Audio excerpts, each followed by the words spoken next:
mga kapiraso, Creamline Cool Smasher, sino nga ba ang magiging bagong setter?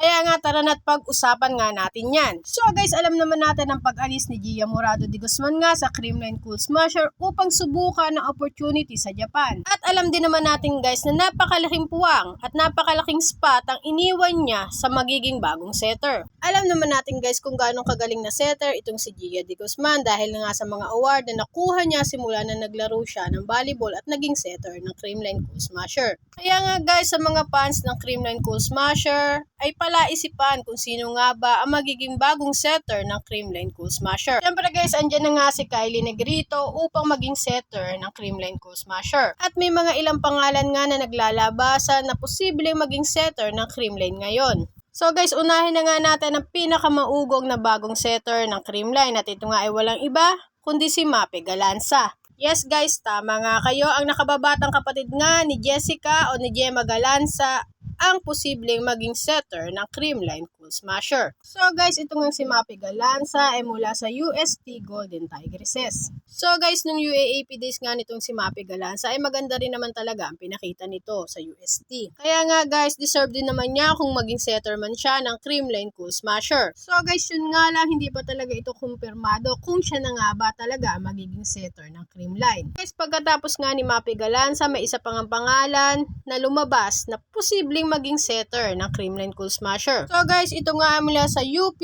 Fighting Maroons at ito ay walang iba kundi si Teo Bea Bonape. So guys, tulad nga ni Mape Galanza, ito nga si Teo Bonape ay isa rin sa matunog na pangalan na posibleng makapasok bilang setter ng Creamline Cool Smasher. Kung makikita nyo nga rin ang mga galaw niya nung UAAP days niya, ay posible rin naman talaga na maging setter siya ng Creamline Cool Smasher. Yun nga lang din guys, ay hindi pa nga rin kumpirmado kung siya nga rin ba ang kukunin ng Creamline Cool Smasher. Guys, aminin na natin na napakalaking kawalan talaga ni Gia Morado de Guzman para sa team ng Creamline Cool Smasher. So guys, kung sino man ang magiging setter ng Creamline Cool Smasher ay napakalaking responsibilidad ang nakaatang sa kanya. So guys, hanggang dito na nga lang ang video na to. Sana ay nagustuhan nyo.